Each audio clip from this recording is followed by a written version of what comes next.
Bonjour, je m'appelle Charlotte, j'ai 32 ans. Je vis aux États-Unis depuis quelques années maintenant. Et si je fais cette vidéo aujourd'hui, c'est pour,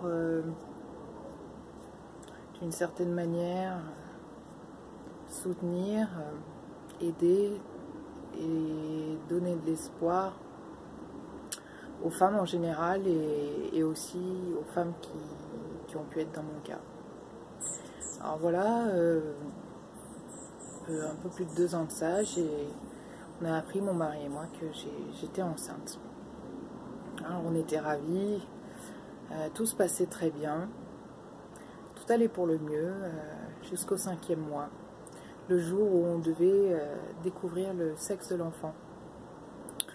Et au moment de l'échographie, tout se passait bien. Mon mari était avec la caméra, en train de m'enregistrer.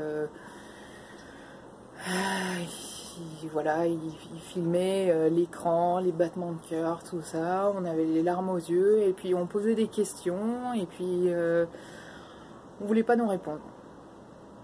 On ne répondait pas, apparemment c'était confidentiel, on pouvait rien nous dire jusqu'à ce qu'on voit le docteur. Et puis au moment de voir le docteur nous a dit qu'il y avait un problème. Ça allait pas du tout, que notre enfant avait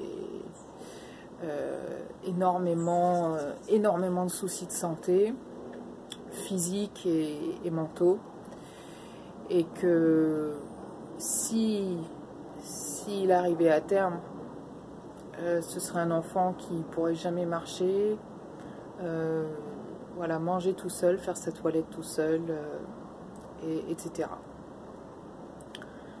Donc les options étaient simples, c'était où on le gardait, en espérant que, une fois de plus, qu'il arrive à terme, ou on décidait de ne pas le garder.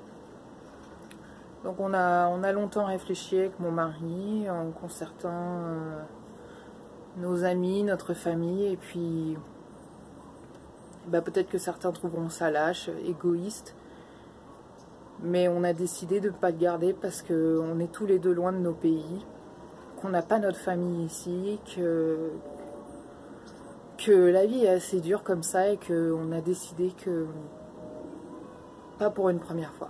Voilà. Donc on a décidé de ne pas le garder. Et puis l'opération s'est très bien passée. J'allais beaucoup mieux, étonnamment, je me sentais beaucoup mieux après.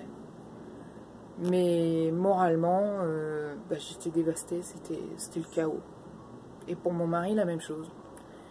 Et peut-être l'erreur qu'on a fait à ce moment-là, c'est on n'a plus parlé, on n'a plus voulu en parler. Et puis 1 an plus tard, à peu près jour pour jour, bizarrement, comme quoi la vie est faite de surprises étonnantes parfois, j'apprends que je suis encore enceinte. Et évidemment, vous vous doutez bien que voilà, on était aux anges, etc. Mais moi, je ne pouvais pas m'empêcher d'avoir cette boule au ventre, de me dire et si ça se reproduit, je ne veux plus vivre ça, je ne veux plus passer par là, c'est terminé.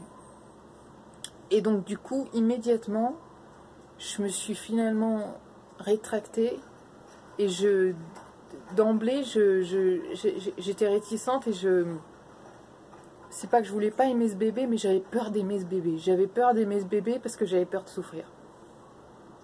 Alors nos docteurs nous ont rassurés en disant, mais vous inquiétez pas, vous savez, c'est des erreurs qui arrivent. Ça arrive à tout le monde. Et voilà, ça arrive une fois de temps en temps, c'est une erreur de la nature. Et puis par la suite, ça se reproduit plus, et puis ça va très bien, et puis ça passe, etc. etc.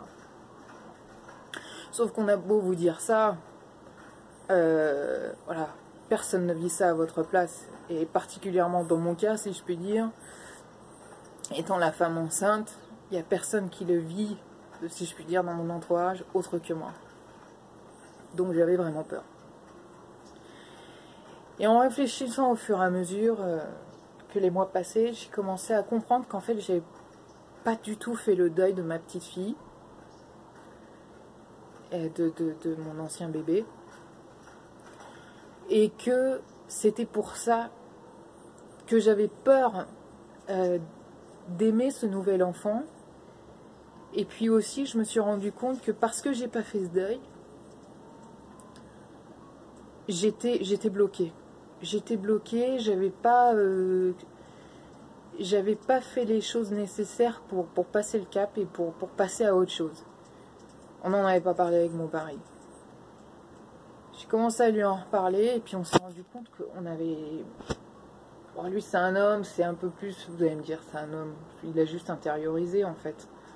Mais on n'avait pas les clés pour s'en sortir. Moi j'ai l'impression que j'avais pas les clés pour m'en sortir. Alors j'ai lu des articles, des livres, je suis allée sur internet, enfin tout ce que vous voulez. Mais il manquait quelque chose. Et puis un jour par hasard, j'étais sur Facebook. Et puis, je vois le nom de cette femme. Mais ce qui m'a attirée, c'était les peintures, des couleurs. Et je peins aussi. Et c'est quelque chose qui m'a tout de suite attirée. C'est ces couleurs, les vibrations de la peinture, les mouvements, etc. C'est quelque chose que j'ai tout de suite trouvé très beau.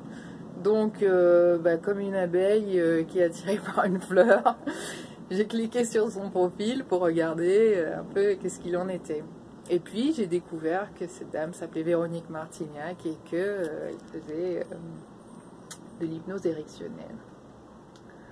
Alors, ça m'a toujours intrigué l'hypnose.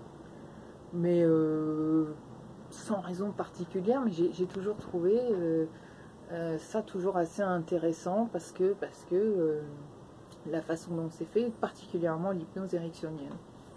Et donc, j'ai contacté cette femme qui m'a tout de suite répondu de façon très humaine, très chaleureuse, très douce. J'étais déjà étonnée parce que, bon, après tout, on se connaît pas, je suis une étrangère pour elle. Mais tout de suite, dans les mots, il y avait une chaleur qui était vraie en plus. On sentait que c'était authentique. Et je peux vous pouvez me croire, question authenticité, je m'y connais, je vis dans une ville aux États-Unis.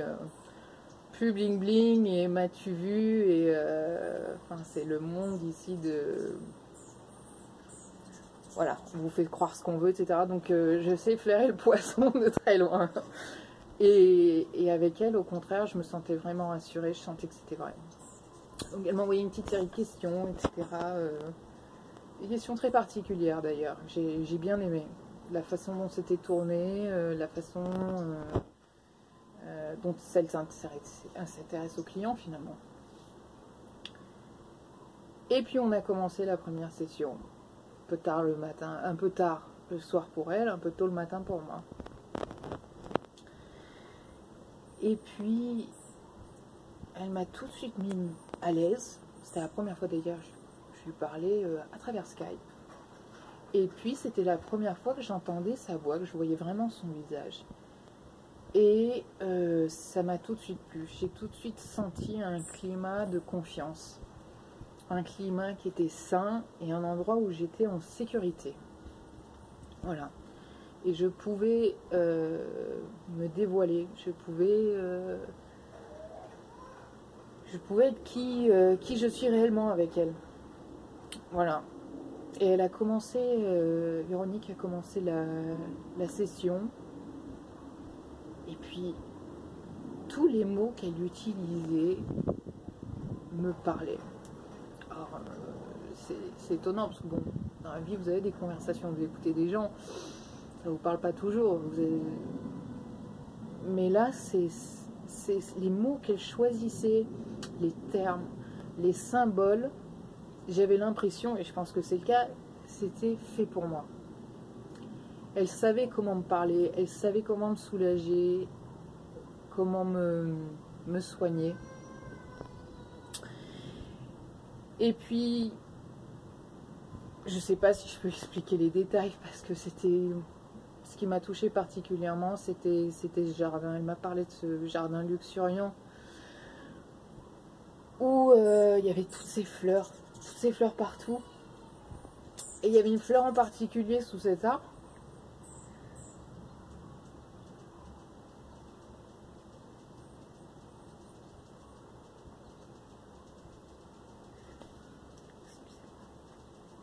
Et Et cette fleur, elle était belle, mais il fallait que je la coupe. Il fallait que je la coupe parce que... parce qu'elle avait plus besoin d'être là. Elle avait plus besoin d'être là et il fallait que je la coupe, cette fleur, au pied de cet arbre. Mais c'était pas grave parce que c'était pour son bien. Donc psychologiquement, dans ma tête, j'ai coupé cette fleur. Et par la suite, ce qui m'a fait plaisir, c'est qu'elle m'a dit, mais regarde autour de toi. Regarde toutes ces fleurs sublimes. Allez, maintenant, prends tes outils de jardinage et allez, commence à tailler les buissons. Je sais que c'est bête, mais ça me parlait. Taille les buissons. Occupe-toi des fleurs. Coupe ce qu'il faut. Fais ce beau jardin, etc. Rends-le plus beau. Et regarde toutes ces fleurs autour de toi. Regarde la nature comme elle est belle. Et puis cette fleur-là que tu as retirée, eh bien, il y en a d'autres qui vont repousser. Et finalement, ça me parlait. C'est tout bête parce que bon, c'est un jardin, etc. Mais j'avais besoin d'entendre ça, vous voyez, même aujourd'hui, des années plus tard. Et en fait, au fur et à mesure de ces sessions, je dis, c'est grâce à Véronique que j'ai réussi à faire le deuil de ma petite fille. J'en pleure encore, mais je pleure pas pour ça. Je vais vous dire après pourquoi. J'ai fait le deuil de ma petite fille. J'ai enfin accepté mon enfant que je portais en moi. Et non seulement j'ai découvert quelque chose, j'ai accepté aussi de devenir, que j'allais devenir mère. Et de ne pas avoir peur de ça. Et vraiment, je me suis sentie libérée. On a fait plusieurs sessions et au bout de quelques sessions, c'était ce poids mort qui était parti. J'ai fait une petite peinture pour ma fille en souvenir que j'ai mis dans une boîte et voilà. Et à partir de ce moment-là, j'ai enfin pu respirer. Et à partir de ce moment-là, j'ai commencé à aimer mon enfant. On a passé les tests qu'il fallait en faisant des amniosynthèses, etc. Et tout allait bien. Et on s'est rendu compte que voilà, elle était en forme. C'était encore une petite fille. Elle était en pleine forme, en pleine santé. Et que tout allait très bien se passer. Évidemment, j'avais peur jusqu'au bout. Jusqu'à ce qu'elle arrive. Et le jour où elle est arrivée, voilà, j'étais évidemment la femme et la mère la plus heureuse du monde. Et mon mari, pareil. D'ailleurs, mon mari n'a jamais eu... mon mari ne parle pas français, il n'a jamais eu l'occasion... mais je sais qu'il est énormément reconnaissant envers Véronique parce que c'est ce qui nous a aidé à passer le cap. Voilà, c'était ces mots qu'elle a choisis et dans le calme, dans la sérénité. Et puis, et aussi j'aime aussi ce qu'est le petit côté où tous les jours il fallait que j'écrive une aide de qualité que j'ai en moi, ce qui est très difficile en fait, hein, quand on y pense, c'est pas évident hein, d'écrire tous les jours un petit peu, finalement... Voilà, ça m'a énormément aidé. Je pense que l'hypnose ericksonienne, ça aide à nous accepter. Ça aide énormément à nous accepter.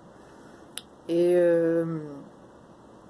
je sais qu'il y a certaines femmes qui souffrent de leur grossesse, que ce soit une fausse couche, que ce soit comme moi un problème.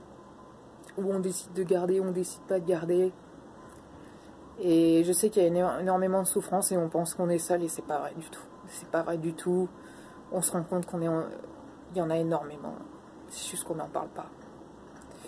Et ce qui est important, c'est de se dire que c'est une page du livre en fait. C'est une page du livre et que cette page, elle se tourne et qu'une autre arrive. Et un autre chapitre, et qu'il faut voir les choses comme ça, et que bien sûr il n'y a rien de mal à regarder revenir à l'arrière du bouquin, regarder les pages précédentes, mais savoir que l'histoire continue. Et c'est vrai. Et c'est vraiment vrai. Voilà, donc c'était mon petit témoignage pour vous dire que vraiment j'ai réussi à me compléter et à devenir quelque part et à m'assumer quelque part vraiment grâce à l'aide de Véronique. Donc je la remercie énormément et elle sait que je l'aime beaucoup de toute façon. Voilà, au revoir.